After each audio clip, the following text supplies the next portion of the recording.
शादियाँ ठीक हो जाएं, बहुएँ ठीक आ जाएं, यही सारी चीज़ें होती हैं। मंदिर में आते हैं, सारी चीज़ें मांगते हैं और बहुत हद तक चीज़ें पूरी भी होती हैं, ऐसा नहीं पूरी भी होती। इंटरनल हमें कोई फ़ायदा नहीं है इसका, इस पूजा का इंटरनल हमें विशेष लाभ नहीं है। हम पूरे परिवार के लिए दुआ मांगते हैं और पूरी भी होती है। दूसरी पूजा मानसिक पूजा, वो ध्यान योग, आनंद योग, सहज योग।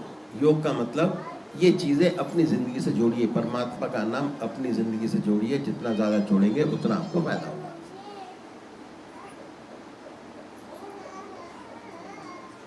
ध्यान योग रास्ता एक, सहज योग बड़े आराम से किया जाता है, ऐसा नहीं कि कोई टेंशन रहती हो। घर गृहस्थ छोड़ने वाली बात ही नहीं है। बहुत से लोग कहते हैं भाई संन्यास ले लो तभी परमात्मा की प्राप्ति होगी या परमात्मा की तरफ बढ़ोगे, नहीं तो बढ़ नहीं पाओगे, क्योंकि झंझट है सारे गृहस्थ पे। ठीक है। दूसरा रास्ता है गृहस्थ का रास्ता, और यही बहुत ऊंचा रास्ता है। सबसे अच्छा रास्ता गृहस्थ का रास्ता, संन्यास का रास्ता अच्छा नहीं है मेरे हिसाब से।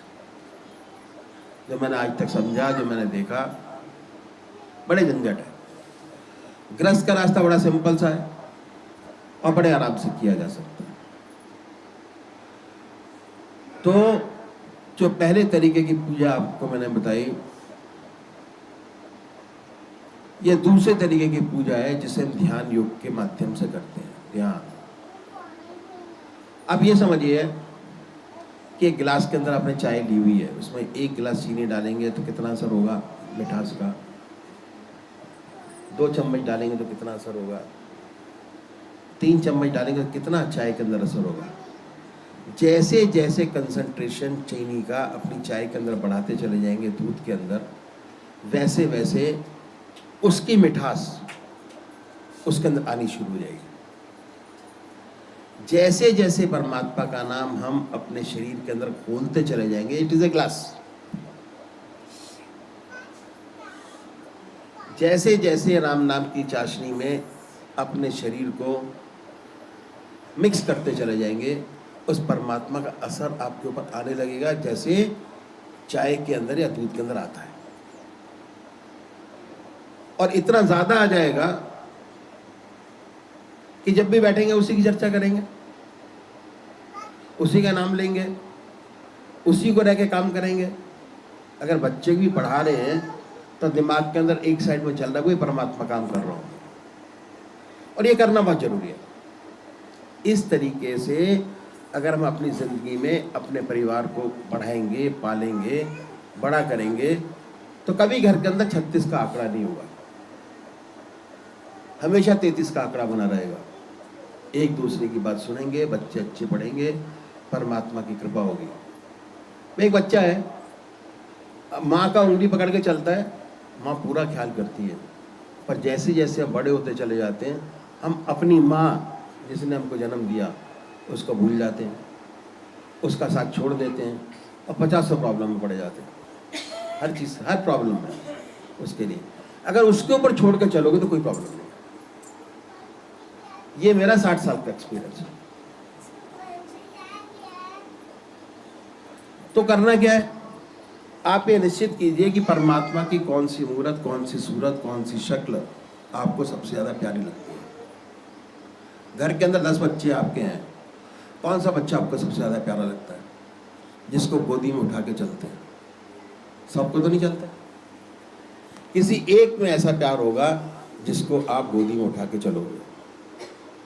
ऐसे ही परमात्मा की वो मूर्त, वो सूरत जो आपको सबसे ज़्यादा प्यारी लगती है, जिसको आप हमेशा अपने साथ रख के चल सकते हैं, उसको डिसाइड कीजिए। मानिए मंदिर के अंदर जाते हैं, हनुमान जी की फ़ोटो लगी होती है, राम जी की लगी होगी, शिव जी की लगी होगी, 50 मूर्तियाँ लगी होती हैं, है ना। आप अपनी मूर्त खोजो कि मेरी मूर्त किस में है। हनुमान जी में तो हनुमान जी की मूर्त खोजो, उसका बदले नहीं। फिर जब एक बार आपने डिसाइड कर लिया कि हमें इसको मानना है, तो फिर आप चेंज मत करिए। ऐसा नहीं कि आज राम जी को माने, कल कृष्ण जी को माने, परसों देवी को माने और तरसों उसको माने, उसके बाद उसको माने। भगवान श्री कृष्ण ने गीता में 4 विशेष बात बताई। पहला आहार की शुद्धि, दूसरा विहार की शुद्धि, तीसरा अभ्यास और चौथा विराम। अभ्यास, अभ्यास बहुत बड़ी चीज है। परफेक्टनेस अभ्यास से आती है। तो आप ये निश्चित कीजिए कि परमात्मा की कौन सी मूर्त आपको सबसे ज्यादा प्यारी लगती है, कौन सा नाम आपको सबसे ज्यादा प्यारा लगती है। आपको करना है। आप करेंगे आपको फायदा होगा, कोई दूसरा करेगा उसका लाभ आपको नहीं होगा किसी हालत में भी। ये लेके चलिए, कितना दान दे दीजिए आप, कोई फायदा नहीं जब तक आप उसमें 100% इन्वॉल्व नहीं होते और इन्वॉल्व होकर वो काम अपने आप नहीं करते। क्यों? हमारा मस्तक एक स्पंज की तरह है। हम परमात्मा के नाम लेकर बार बार अपने दिमाग पर ठोकते हैं।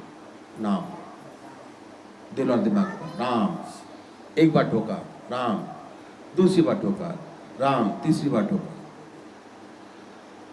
जैसे नदी के किनारे रेत पड़ी हुई है, उस पर अपने हाथ रखा और ऊपर से ठोका तो उसका थोड़ा इंप्रेशन बना, और ठोका तो और इंप्रेशन बना, और ज़्यादा दबाया तो और इंप्रेशन बना, और एक इंप्रेशन इतना पक्का हो जाता है कि आप मिटा नहीं सकते। हमारा दिमाग भी स्पंज की तरह है। हम जितनी बार राम के नाम को ठोकेंगे, अपने इष्ट के नाम को करेंगे, उतना इंप्रेशन आपके माइंड के ऊपर बनता चला जाएगा। और जितना पक्का इंप्रेशन बनेगा उतना कितनी भी धुलाई कर लीजिए धुलेगा नहीं, पक्का का पक्का बना रहेगा। तो हमको अपने इष्ट का नाम अपने दिमाग के ऊपर ऐसा इम्प्रिंट करना है कि वो धोने से भी ना छूटे। उसके लिए ध्यान करना बहुत जरूरी है। ध्यान अपने इष्ट देव का। बड़े प्यार से बैठिए, अपने इष्ट की मूर्त अपने सामने बनाइए। जैसे जो आपका सबसे प्यारा बच्चा है, रात को सोते तो उसी का सपना दिखाई देता है, दूसरा सपना दिखाई नहीं देता।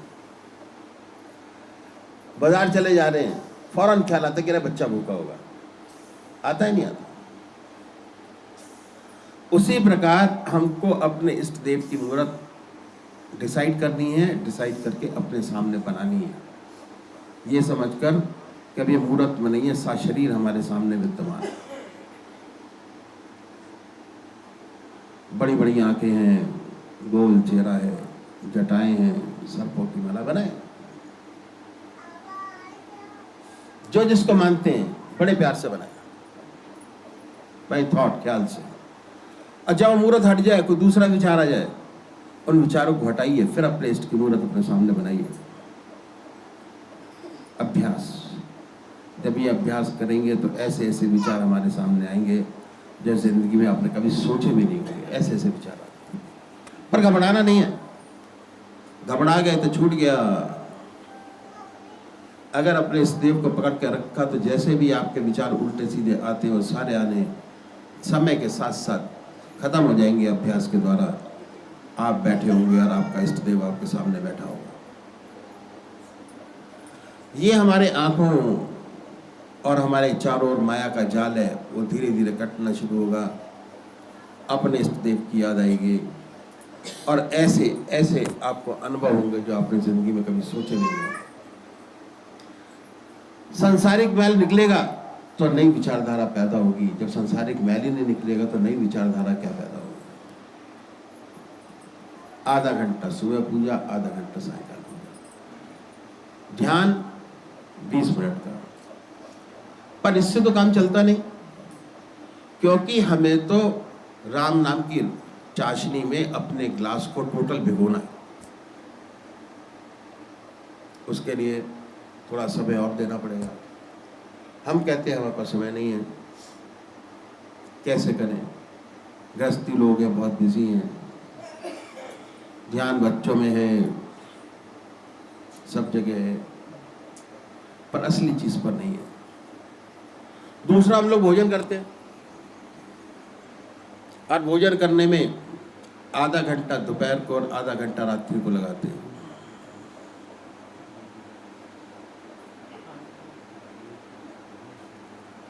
बहुत जरूरी है। जब भोजन आपके सामने आए,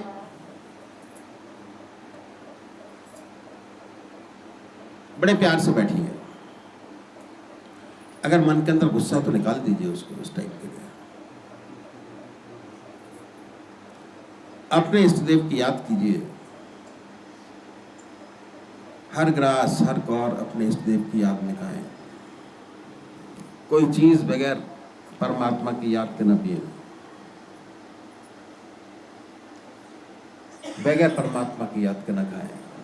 अभ्यास, अगर आपने अभ्यास 15 दिन कर लिया तो 16वें दिन अपने आप ऑटोमेटिक आपका काम होना शुरू हो जाएगा। आपको प्रयास करना ही नहीं पड़ेगा।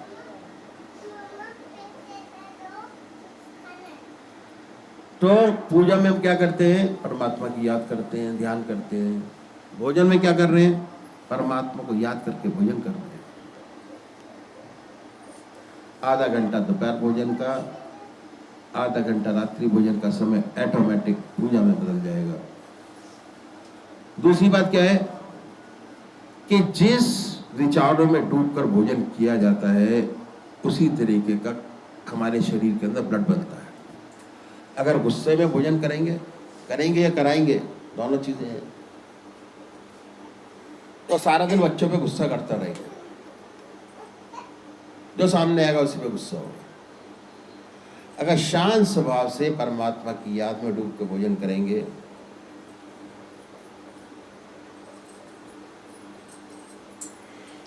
तो घर के अंदर शांति पैदा होगी। मन शांत होगा तो शांति की लहर पूरे घर के अंदर फैलेगी। इस तरीके से जो खून बनेगा परमात्मा की याद करेगा वो बनेगा। और जब भी आप खाली होंगे ऑटोमेटिक परमात्मा की तरफ मन जाएगा, दूसरी तरफ मन जाएगा ही नहीं। क्यों? क्योंकि भोजन परमात्मा की याद में डूब के कर रहे हैं। तो ये आधा घंटा भोजन का जो खाली चला जा रहा था, आजकल बेकार चला जा रहा था, चिल्लाहट में चला जा रहा था, वो परमात्मा की याद में लग जाएगा। आधा घंटा दोपहर भोजन का, आधा घंटा रात्रि भोजन का समय ऑटोमेटिक परमात्मा की याद में जाने लगेगा। दो काम हमारे पास ऐसे हो गए।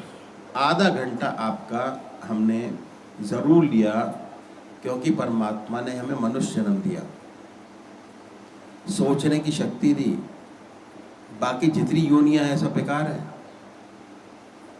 कर्म करने का अधिकार हमारे पास है, बहुत सारी चीजें हमारे पास है, सोचने की शक्ति है।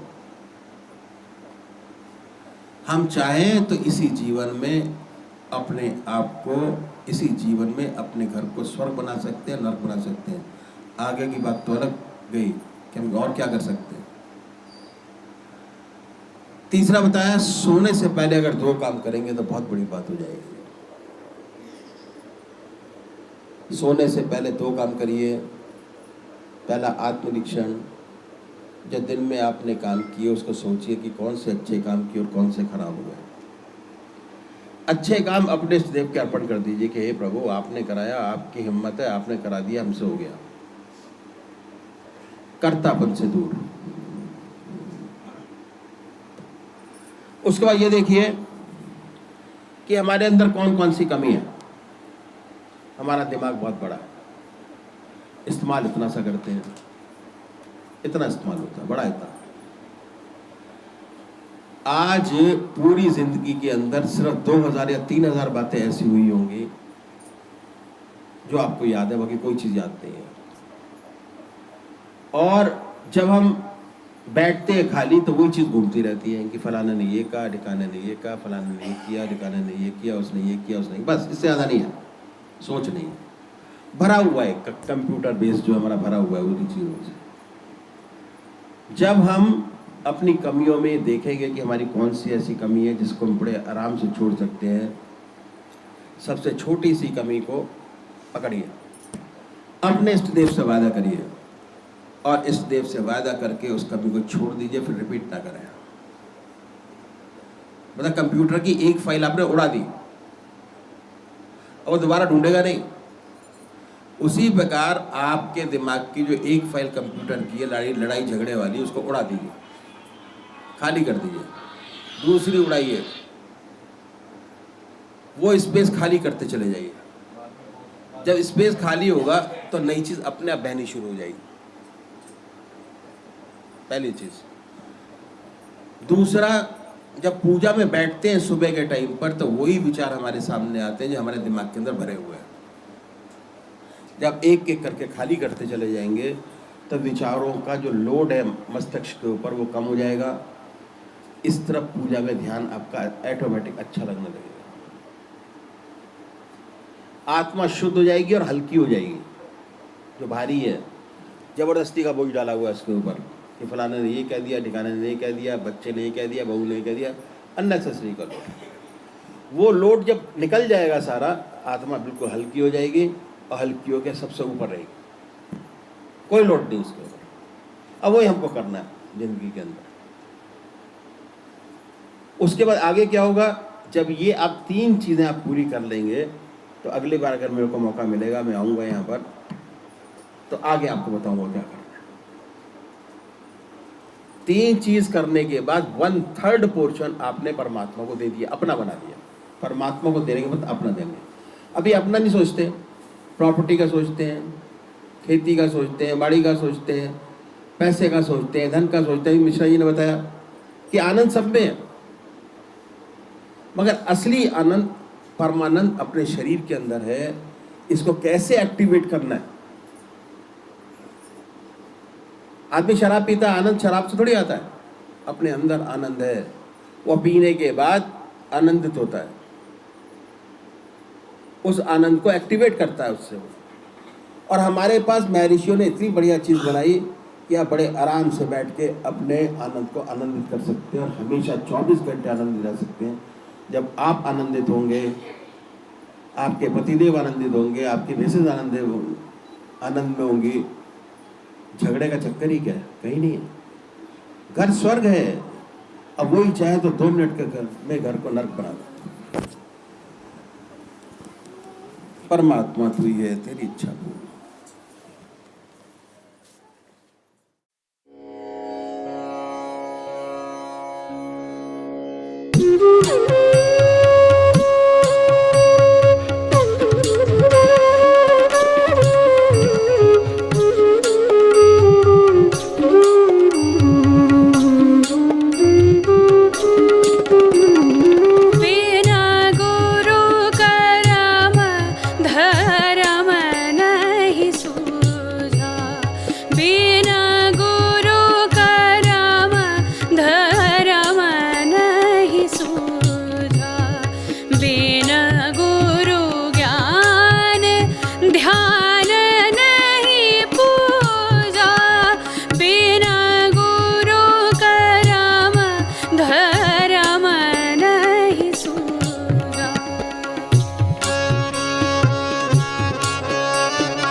ध्यान योग के कार्यक्रम आनंद योग से निशुल्क जुड़ने के लिए संपर्क करें 9810239677।